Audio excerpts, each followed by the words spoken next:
Welcome to the Copper State Marching Podcast, sponsored by the Arizona Marching Band Association, AZMBA. My name is Martin Hebda, the AZMBA Director of Education and Outreach. And I'm Aaron Vogel. The AZMBA Copper State Podcast was created to bring together the Arizona Marching Band community and to connect, educate, and entertain those involved in this wonderful activity. It's good to see you, Aaron. I feel like it's been some time since we've chatted. How's spring going for you?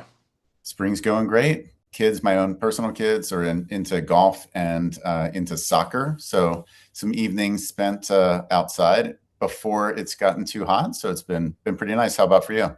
Oh, things are going well. We've got obviously all the band things, and then my kid's very busy as well. We've had the dance competitions all around the state, and my son pretty active in the indoor percussion world and getting ready to go to Dayton. So it's been fun for us.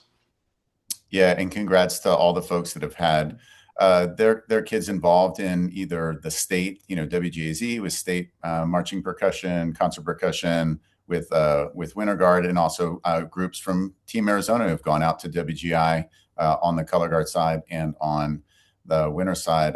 We think that's great, and we hope the best of success to all of the groups in the state. And for our podcast, we had a great conversation with Bill Humbert on leadership. So very much looking forward to all of you getting a chance to hear that on the podcast. So the Copper State Marching Podcast has an email address. If there's any end of the year or summer dilemmas that you might have that you want us to speak about on a future podcast, feel free to email us at podcast@azmba.org. And before we jump in with Bill Humbert, let's hear from our sponsors. AZMBA would like to thank our sponsors: Arizona Cardinals Football Club, The Band Shop, Bravgo Media, Encore Gifts, Forte Athletics, Instrumental Music Center, MacPack, Milano's Music, Music Celebrations International, Music for All, Pieces of Flair, Scoreboard Fundraising, Show Dots, Tide Dry Cleaners, and Yamaha. Thank you for supporting AZMBA. Hello, and we welcome Bill Humbert to the podcast. Bill, it's great to see you, and thanks for working us into your schedule. Excited to be here to talk with Aaron and you, Martin, about the leadership component, this whole how do we get our kids to be what we want them to be and need to be to help them continue to grow. Looking forward to the conversation.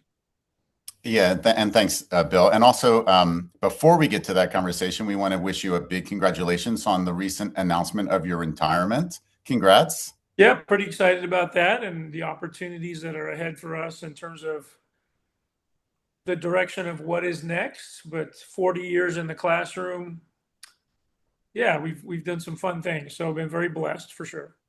Yeah, and all of us, including myself, who've been blessed to have you as a part of our programs in your leadership role as a clinician, is coming out and doing the thing. We so appreciate that. And I, just want to start out by just recognizing that the incredible career that you had, and a big thank you for your service to music education in our state and beyond. Thanks. And realize that just because I'm retired doesn't mean that stops, right? I don't plan to get a rocking chair and sit on the back patio and stare at the American flag or something. So we're still planning to be very active. I don't know if you would be able to live that life, Bill. For about 3 or 4 minutes, and then, yeah. Well, yeah. And I've been sending my leaders to you for probably almost 20 years. And kind of a cool thing is I have one of my main band boosters had you as a teacher, and then she sent her kids through your program as well. So that was kind of an exciting circle there. Yeah, the more as teachers, and Martin, you're starting to get here, the more gray hair we achieve from the gloriousness of our wisdom, we start to see the kids of our kids, or the nieces and nephews of our students, and it's like, oh my gosh, it's my dad taught for a long time elementary school band, and he started seeing grandchildren of his students, and I don't think I'm going to see that as a college educator. So Ooh, I don't know if I would be ready for grandkids, but I love having children of students. I think that's awesome. So for those of our listeners that don't know, can you give us a little background on your musical journey and some of the stops you've had along the way, and maybe how the Bill Humbert leadership came about? Yeah, well, I'm a homegrown guy. I mean, I grew up in Mesa, Arizona, 10 minutes from the 10 minutes from the ASU campus. Went to school there, did my thing. My first job out of college was at Chandler High School back in 1980. I was and stayed there for 14 years, and it was great to have a wonderful support system and be at Chandler as a community grew. Went from a one high school town where we had kids riding horses to school to a two high school town. That's when Hamilton opened up. And then, as you know, now the Southeast Valley is like, kaboom. Uh, so in 2000, the opportunity became available to go to Glendale Community College. So we took that opportunity, and again, very blessed to be offered that position in 2000. So just finishing my 26th year at the college. And in that time, we've been able to grow the program. We have a great team there, wonderful faculty. We've been able to partner with Ottawa University to offer a 4-year music education degree. Our kids are graduating with that degree. They're getting hired, being successful in the classroom. And so lots of big smiles for that. On the leadership side, I guess the Bill Humbert leadership component got started because as a high school director, I wanted my students to lead.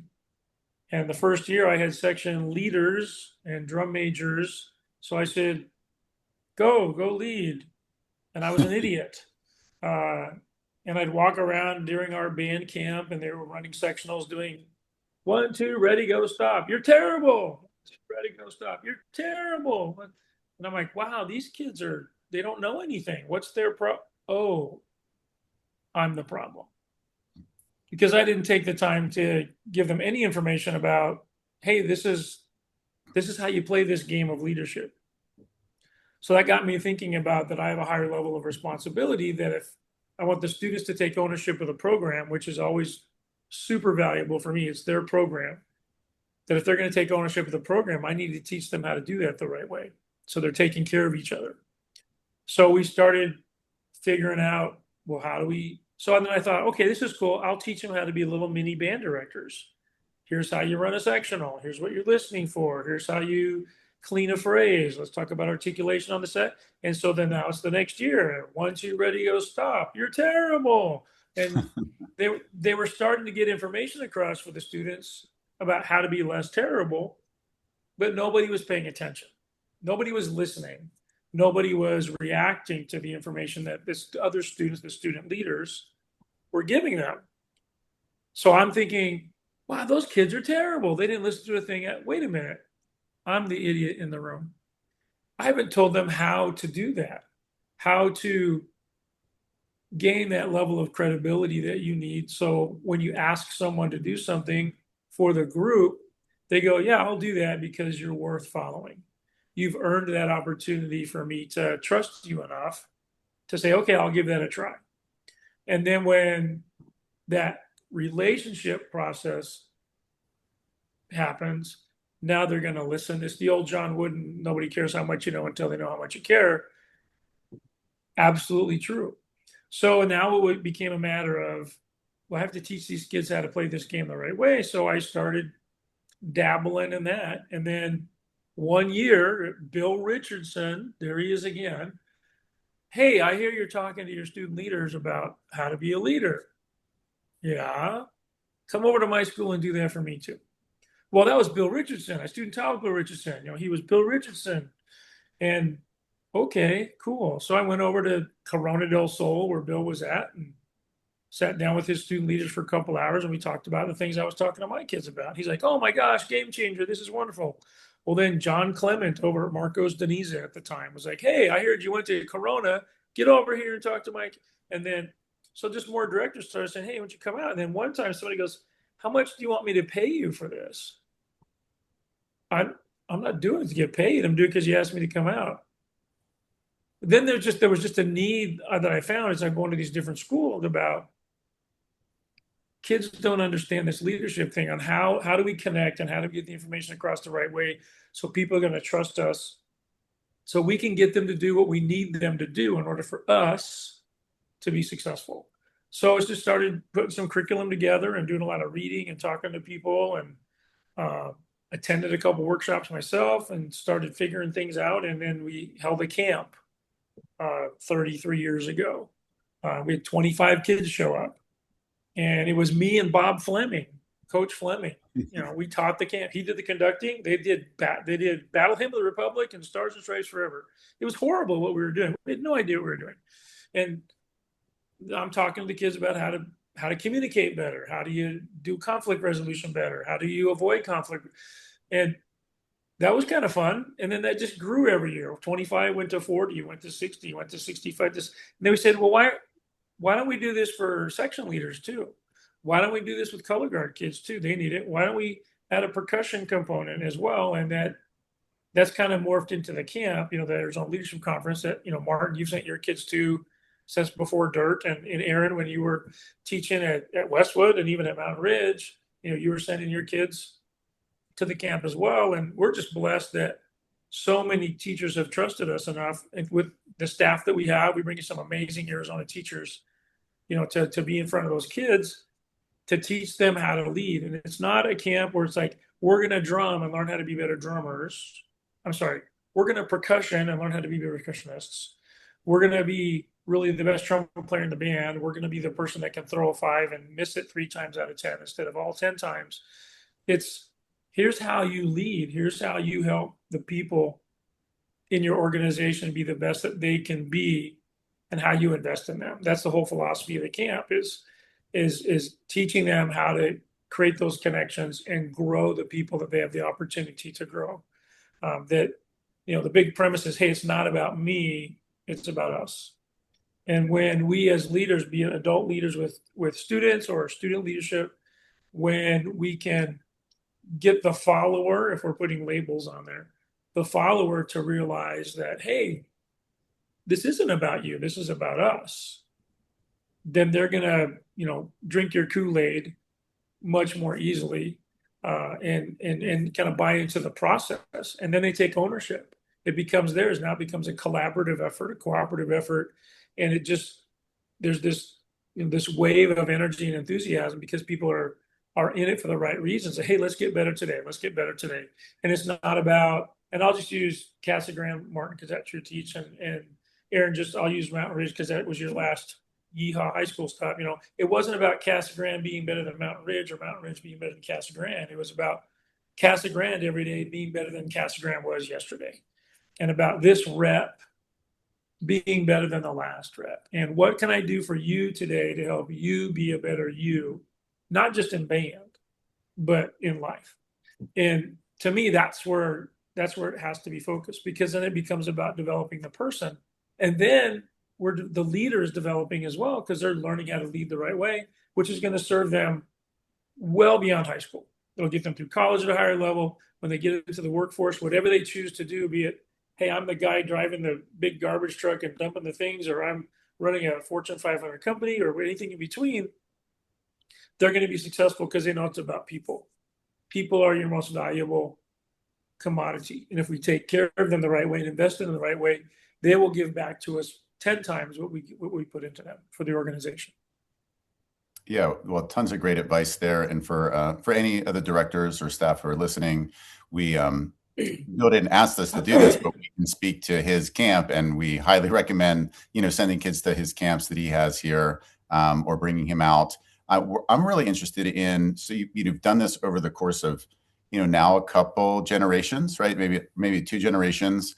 What changes have you seen in those people, the people as the valuable resource that you're talking about? What changes in the kids? What changes in the adults? And then how have you changed or adapted the curriculum to serve that, or have you stuck with tried and true principles and the way it's been done forever? So, speak a little bit about the change in kids and culture.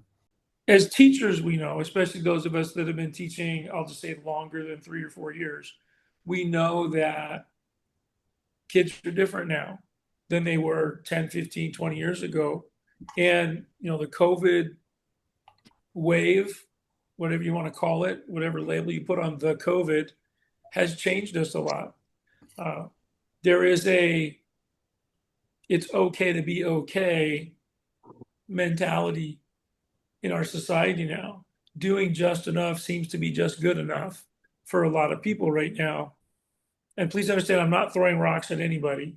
It's just what I see, even in my classes at the college, often in my classes at the college, and when I go to high schools and sit in on a rehearsal and clinic a group, or if I get the opportunity, as Aaron said, to go out to the school and do leadership training with the leadership kids, or do a full ensemble workshop like at a band camp or sometime during the school year, or choir is the same, orchestra is the same, student government, don't get me started on that.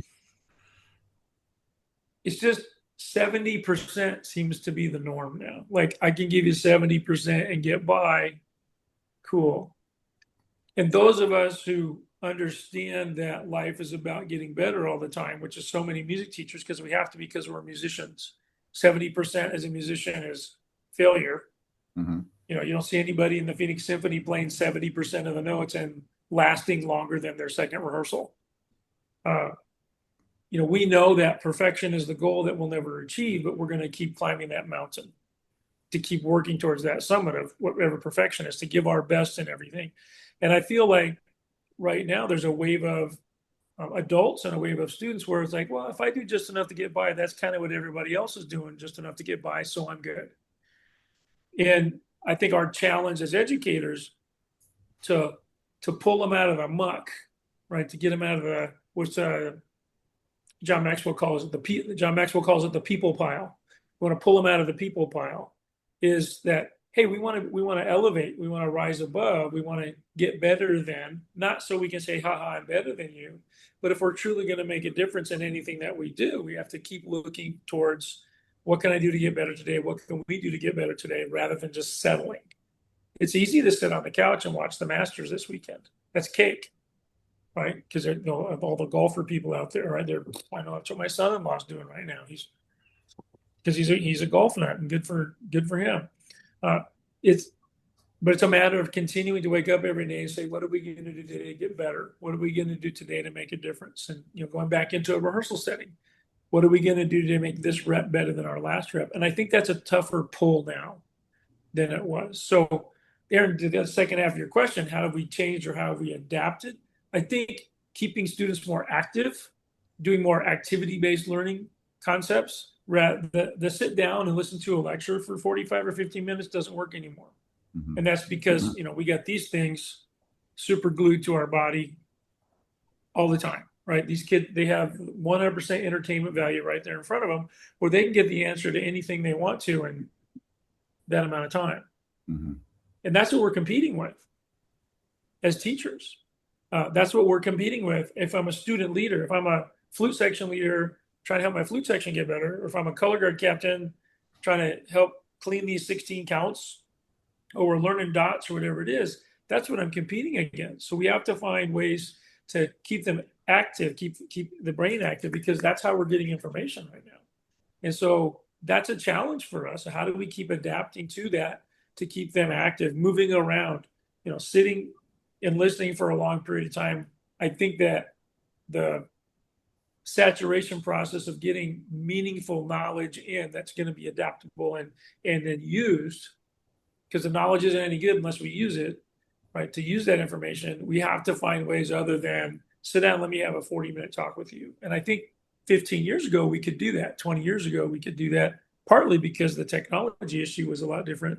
Mm-hmm. I mean, my first cell phone was, you know, put it on your pants and you got to tighten your belt kind of thing. So I think that's where our challenge is, because they live in such a 3-second universe. Everything's 3 seconds. And I think that impacts their attention span.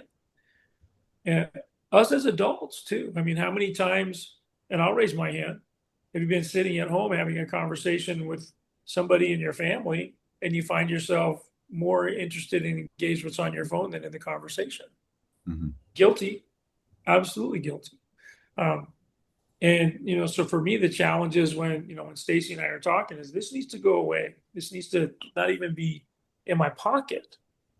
Because if I hear, bzz, bzz, you know, in my pocket, who liked my, you know, Facebook, whatever, or whatever. So, because in a classroom setting, you can say, don't have your phones out, don't have your phones out, put your phones away. Don't.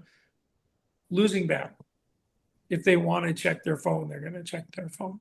The cell phone thing is a real thing, and even at home, we have a cell phone landing zone. So we put the phones on top of the piano, just so at least it's not on our person, not with us. That's had some success. And in the classroom, we had you know, kind of like a testing day. So every day was like a testing day. You got to put it in your backpack. Backpack goes in the locker rooms, unless you're the principal oboe.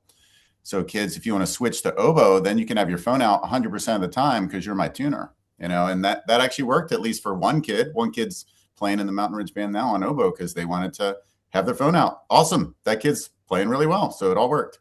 Double read recruiting. You get to Yep. have your phone in class. Yes. You heard it here, friends. That's right. Thank you, AZMBA, for the tips. Teaching tips from AZMBA. So as you talked about kind of the evolution of the student, have you seen a big change over the years with directors? Because you've seen directors just a ton in the last 30 some years as they bring their students in. Yes, we are more tired because we are doing more. And here I'm gonna get controversial. You're choosing to do more. We tell our kids in our music ed program when they start to get ready to go student teach and they're out, we're meeting with them as student teachers, is you have the opportunity now to create your own beast. And that's what you do. You create your own monster. So if you make the decision, we're going to go to five, since it's a marching band thing, we'll talk marching band. And we're going to go to 5 marching band contests this fall.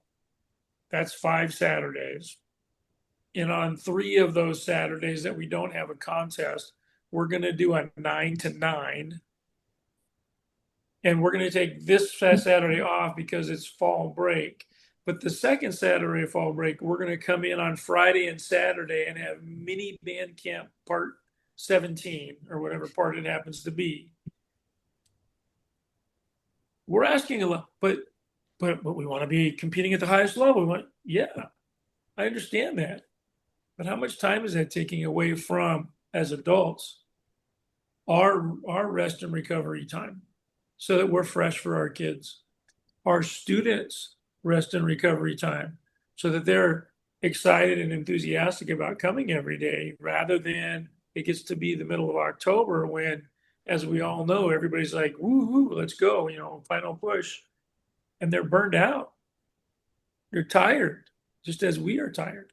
Oh, well, now we got to go play the basketball pep band. And now, but we're going to give you a stipend for that for 11 cents an hour. Oh, yay for my bank account.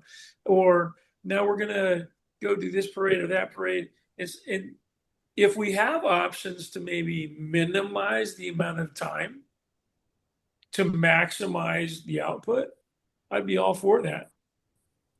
The challenge is that for a lot of our programs, because they're really trying to be on that, I want my kids to have the best educational marching band experience. So we're doing things that are extremely complex and extremely artful and beautiful and wonderful and challenging and all the things that make that art form of marching band what we love to be able to experience as teachers as well as students, as parents, right? And then sometimes as administrators. How big is the shiny thing you're bringing home on Saturday night, right? Is that time investment to achieve that level of excellence maybe has to be there. So maybe we as educators need to take a step back and say, how much time am I really spending, and is the payoff really worth it? And are there places where I can not cut corners, but are there places where we can look to be more efficient with our time to maximize our output and minimize the amount of time?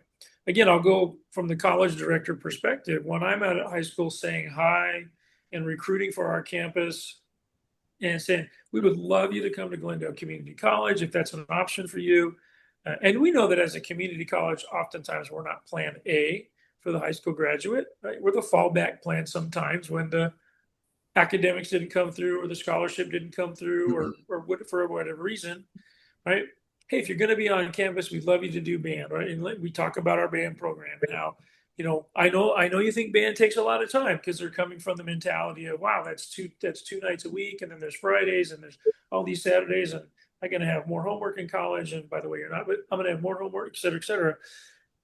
And I get this answer so many times it just hurts my heart. Is like, yeah, I'm kind of burned out. I think I'm just going to stop, or I'm going to take a semester off.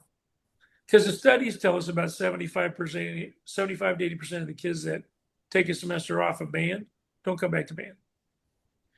So I guess the real question that all of us, me included, have to ask ourselves is what do we want from our students? What's our purpose? What's the outcome that we want? Is the outcome we want to score a 90? Is the outcome is we want to win our division? Is the outcome we want to get a superior rating? Or is the outcome we want to create better people every day? So when they're not in our care anymore, we've helped them discover the skills it takes to be successful in society, goal-oriented, follow through, depending on others, working well with others, high level of communication, loving the arts, being a lifelong music learner and consumer of the art form of music.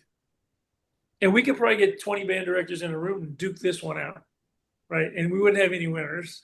But it's just things for us, I think, as teachers, it's things for us to think about. And that's easy for me to say because I'm not in the competitive marching band game at Glendale Community College.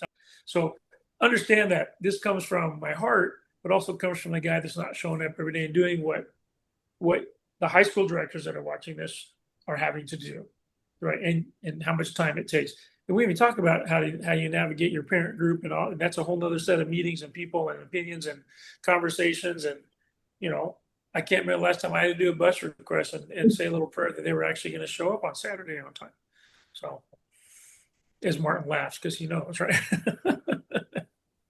I don't know if that got to the point, but I feel better now. I get to vent. So. I think you have a real healthy philosophy towards not only leadership, but music and life in general. And I think you bring a lot of that into your leadership program, which is why you're having so much success. Do you ever do any leadership with programs or groups that aren't band related? Because they're so different and we have such different expectations. But man, if everybody did things like band, life could be a better place. And we'd have more oboe players, which is important.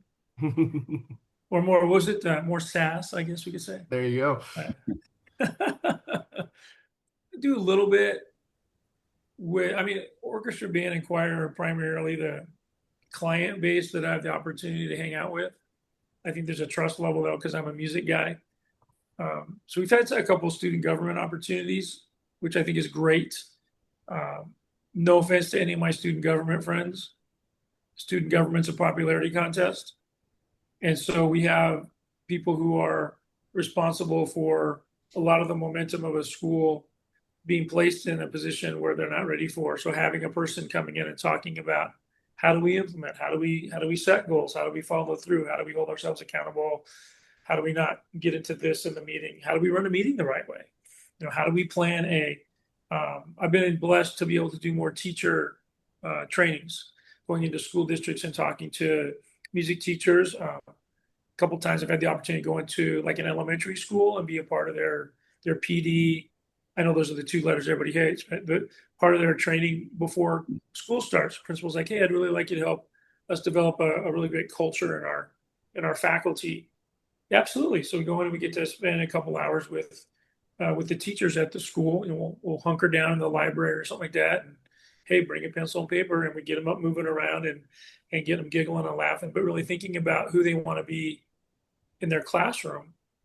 Because as I tell the students, no matter what student I'm working with, in terms of a leadership responsibility or team building or group setting, and I tell teachers all the time, is that the people who are in your charge, if you're the leader, they're going to do what you do, how you do, when you do.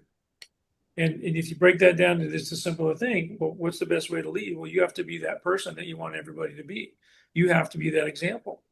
So we could probably take a snapshot of the Casa Grande High School band program, and a lot of them are in band doing things the way that Martin does band. The dedication and the preparation and the drive and the commitment, they're there. Why? Because they see that every day from the person who's their leader. And so if that then can filter down into the student leadership, right? If I'm a person, if everybody, and I've told your kids this too, right? if everybody in the band was just like me, how would the band be? So if they were doing things the way that I'm doing things, how would we be doing things? Is that the way they need to be done in order for us to be successful? And if the answer is no, then we need to look in the mirror and say, well, then what do I need to do to make it better for everybody else by being that person that I want everybody else to be? Not so everybody can, hold me up and go like, I am the leader, be me. No, it's just that because they're watching. It's not what we say, it's what we do. It's not what we talk about, it's what we take action upon. That's what's going to impact others and influence. We talk to students and teachers all the time about influence. Influence is like getting people to change and modify their behavior in a certain way because they want to be that way, because they see the value in being that way. And if we had to, again, identify leadership with one word, that's the John Maxwell definition, is leadership is what? It's influence. It's exactly what it is. And it's people going like, yeah, I want to be that way because I see that the results of being that way have benefit to me and have benefit to the people around me and are going to help our organization grow into who we want it to be. We talk to groups all the time about don't reach for your potential because you don't know what that is. Be your potential because you get to discover that every day, what your potential is. So if we want to be our potential, we have to show up ready to be our potential by having a mindset and the heart set that says we're going to be a certain way. So going in and talking to teachers about this, where a principal says, hey, I want my teachers to be like-minded in who we're going to be at our, ABC elementary school this year. Outstanding. Let's have those conversations. And yes, that's the toughest audience because every teacher watching this knows the last thing you want to do the week before school starts is go to another meeting from some talking head that you don't know about that's going to tell you how to be when you want to get your bulletin boards ready and your desks cleaned and your copies run and et cetera, et cetera, et cetera.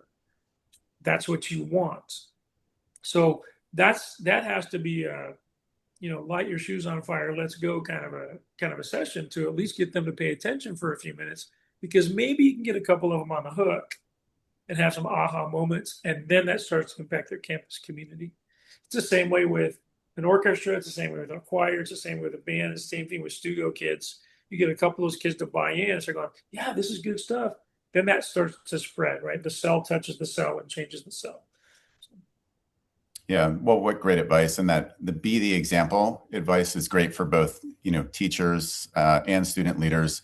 Bill, at your alma mater, Westwood, they put up in the new remodel, well, new-ish remodel, I guess now 8, 9, 10 years ago, they put up big 10-foot letters near the band room, and it says, be the example. And so when I was there, we had the student leadership team take their leadership photo in front of that, because that's a great motto. That's what the kids are trying to do.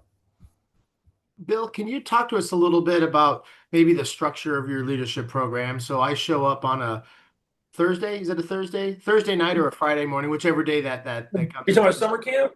Yeah, the summer camp. leadership conference. Yeah. So basically, what we do is we do 2.5 days. So we do a half day, and then we do 2 full days. Meals are not included.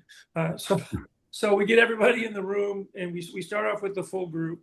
And like I said, we've been so blessed with the camp in terms of its growth. So we have an East Valley camp, we have a West Valley camp, and a Tucson camp.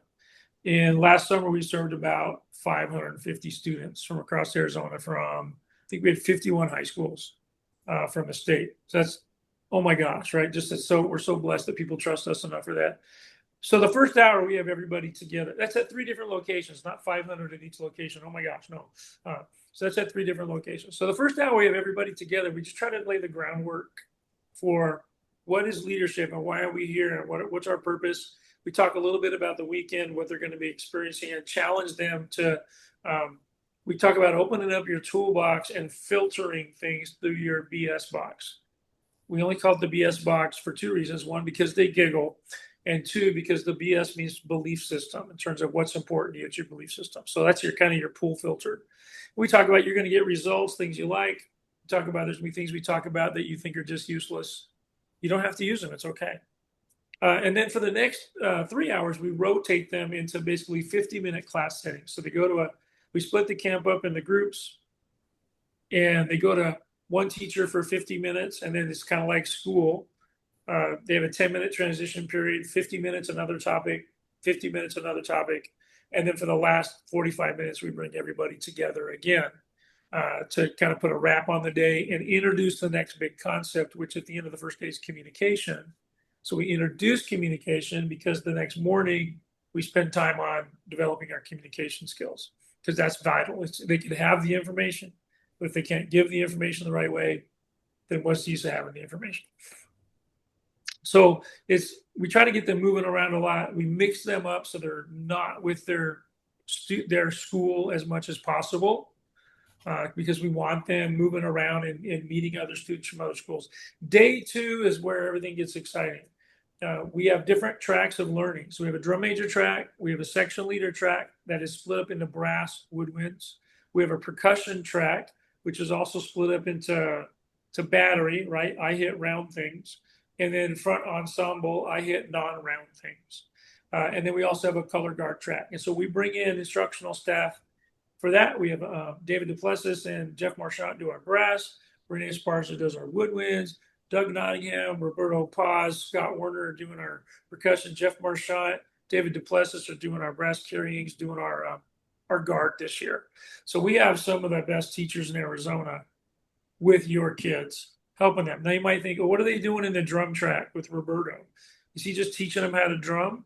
Yeah, but he's teaching them the exercises that are necessary to clean your line, how you play them, more importantly, how you teach them, more importantly, how you practice them and how you teach somebody to practice them. The additional thing about having Roberto there, just as a side note, talk about life lessons and wisdom coming from him. And right away, he's got street cred, because he's got a little Blue Devil thing he was in a long time ago, that little outfit in California, so everybody thinks, oh, right. So, and then with the mallet kids, right, they get 4 mallet technique, they get the 2 mallet technique. We teach them exercises about how they can clean, how they can be more musical. But again, it's not just playing, it's that how do we teach? Because what we want is for them to be able to go back to their percussion section and help the percussion section get better. In the guard component, they're doing body choreography, they're doing stretching, they're doing silks, they're doing weapons techniques. And it's not just let's throw it and catch it or throw it and run away from it. It's here's how you release, here's how you catch, here's how you teach. So it's all about teaching and learning. Same thing in the brass, same thing in the woodwind component. Your drum major track, they're getting conducting. Your drum major track, they're conducting. Jeff Malone and George Hattendorf are our drum major training. And so they're getting conducting techniques as well as they're getting the opportunity to conduct a live ensemble. They make a little drum major band on the 3rd day. They get score preparation. They prepare that. They get up in front of the other drum majors. They get that live ensemble experience, and then with critique. So it's not just to a Met. And many directors have told us that that's one of the most valuable components for their drum majors. In addition to all of those things, we're always coming back throughout the next 2 days and talking about the leadership component. So they're either in their subgroups or they're in a full group, subgroups, full group. They're always moving around. Yes, they get food, but they do that on their own.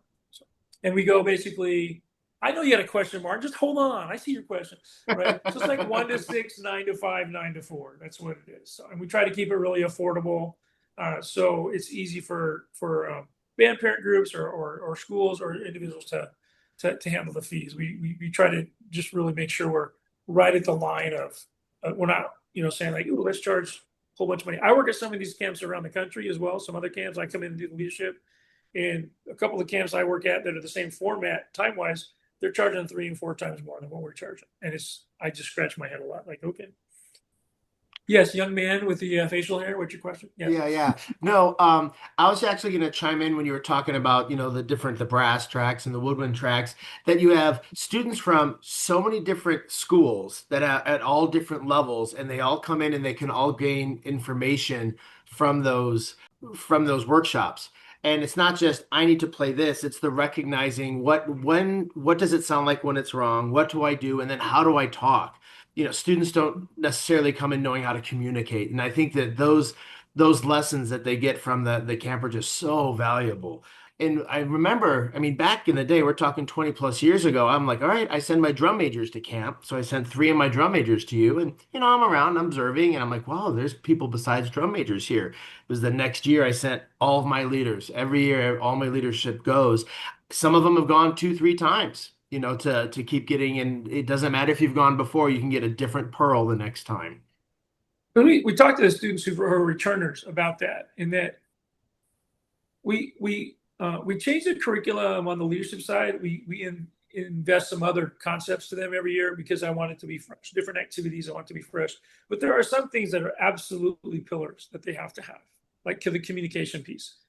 Absolutely. Defining what leadership is. Absolutely. Like they have to have those pillars. But what I tell the returning kids is that, look, you're going to get some of the same information you got a year ago and 2 years ago, but you're going to process it absolutely differently because you've been down this pathway already, not just camp, but you've been down this journey of, oh, I'm a leader, and now there's a little more weight on my shoulders in terms of me having an opportunity to invest in others to help us be successful. Now you hear this a story or a concept again, you're like, oh, that's what he was talking about. I see now. So they get these aha moments on year 2. They get these aha moments on year 3. And I get emails all the time from our second and third year kids like, oh my gosh, the second time was so much better because blah, blah, blah, blah. Because there were just things that they were able to go, yeah. So if you send your kids, awesome. If you send them again, double awesome. They're going to come back again, prepared at a higher level. Every time I play the C major scale, it gets better, I hope. Right. I just don't, I just don't learn it in 5th grade and then never have to touch it again. We have to keep, there's always ways to keep refining. Well, and That's you great. have that follow-up too, to where the students can reach out to you if they have further questions or just to let you know how things are going. Yeah, So, always. The email is always available to them. yeah. And I'm answering emails all the time from high school kids. And I always tell them, you're not bugging me. Yeah, I'm busy, but you're not bugging me because I'm sitting down reading your email. And I always tell them, give me as much information as possible. Because we tell them, you're not going to have all the answers. So if you're dealing with something in your program, you're like, I don't know what to do. Oh my gosh. Then throw me an email. Hey, Humbert, how's it going? We got this going on. This is what's happening. Here's what we've tried. This is what's going on now. Do you have any suggestions? Great. So that gives me, okay, now I see what you're doing and I can respond back to them. Try these things, et cetera, et cetera, et cetera. And again, I'm not trying to circumvent the teacher at all. I'm just trying to be another piece of the puzzle that they can use to try to fit everything together. Which, if I can, Martin and Aaron, do this, right? It's so important. You can bring somebody in to talk to your kids about leadership. Like, oh, let's bring Bill in or somebody else in. He's been 2 hours with my leadership kids at my band camp, right? Great, fantastic. They're going to get some stuff. The ice chip from the snow cone of the glacier of leadership. They're going to get some stuff, right? But it doesn't stop there. We have a responsibility as the teacher to continue to invest in those leadership kids, to continue to grow them, to have conversations with them, to help them navigate this process so they don't become timid and revert back to, I don't know what I'm doing mode. We have to keep growing them. So many times when I get to go into schools, be it here in Arizona or Southern California, Nevada, wherever I'm at, I get to go in and hang out with a band, spend a couple hours with leadership kids, a couple hours with the full ensemble, talking about process and team. And again, when Aaron was at Ridge, we did that every band camp, right? Going up there to Pine Summit, Sunday evening, right? We're hanging out with Humbert, and we're up there in the cafeteria, making all sorts of weird noises and stuff while they're running sectionals with Mr. Moose on the wall, right? So many times when I talk to leadership kids, hey, tell me about your weekly meetings with your teachers. What are you guys talking about? And they're like, what do you mean? Like, you meet with your staff, right? You meet with your band teachers, right? What are we doing? If we want our students to be successful on the trumpet, what do? We keep revisiting trumpet pedagogy with them. We keep revisiting how they're holding the instrument. We keep revisiting, you playing those long tones every day. If we want our students to be successful at leadership, we just can't send them to a 2-hour thing. That's like giving a trumpet kid an Arbin book and say, learn this, I'll check in with you next year. Mm-hmm. Right? We have to keep investing. Have lunch with those guys once a week, maybe once every other week. Maybe it's got it, or after school. And you're thinking, Bill, I'm so busy. I got all these things. If you're going to rely on your student leadership team to have a positive impact and invest the right way into your program to grow your program, we have to keep investing into our student leadership team.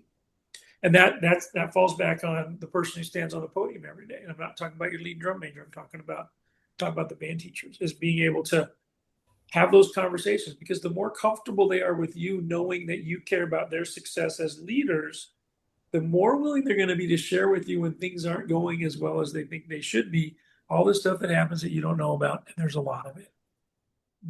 The true outcome is the level of comfort then that your student leadership team has with you in terms of, hey, we're a team. It's not director, student leaders. We're a team. And yes, there's still that fine line of, hey, I'm still I still get the big fancy office over there that's not big enough and the desk you can't see, but there's stuff under there, I promise. But you have a better relationship with your student leaders, so those conversations over time become more and more genuine. They become more real. They become more honest. They feel a higher level of connection.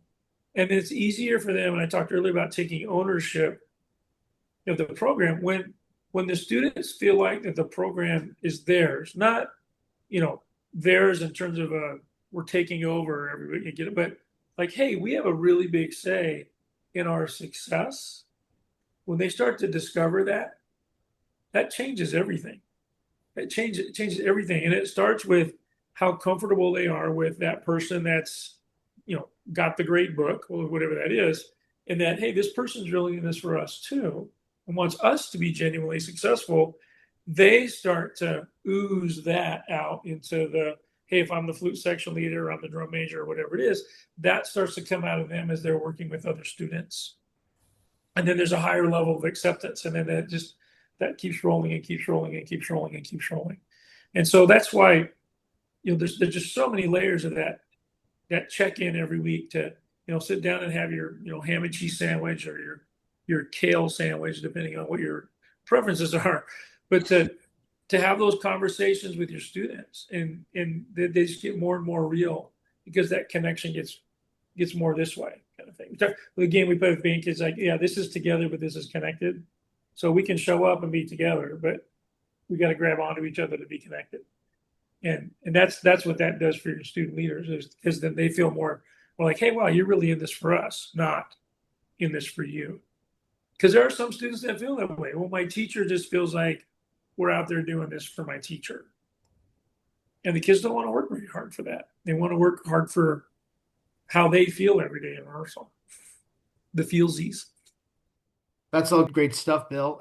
Can you give us maybe a way that people can look you up online, and give us the dates and the locations of your camps this summer? Sure. So email's easy. It's my name at my name. So it's Bill at billhumbertleadership.com. That's my email. The website is billhumbertleadership.com. So all the information about what we do for schools is there. If you want to communicate with me about coming out to your school and doing a thingy with your kids individually, just your leaders or your whole ensemble in band camp time in September, October, whatever it is, right? As Aaron mentioned before, I might have a little extra time on my hands in the fall. Just throw me an email. Let's figure it out. There's actually a contact form right there. You can just fill that out. I'll get back to you within 24 hours, right? I don't like to wait on emails. Summer camp, we have 3. We're on the West Valley at Shadow Ridge High School, which is in the Dysart School District, and that's at the end of May. I think it's May 28, 29, 30. That's a Thursday, Friday, Saturday. And then we're in the East Valley in Phoenix, and that's at Corona del Sol High School. And I believe that's June 4, 5, 6. And then we go to Tucson, and we're at Palo Verde High School, June 9, 10, 11. That's a Tuesday, Wednesday, Thursday, right, in Tucson. So those are our 3 Arizona camps. If you want to send your kiddos to those, registration will be up on the website probably in about a week and a half. We try to make that open up right after high school all states.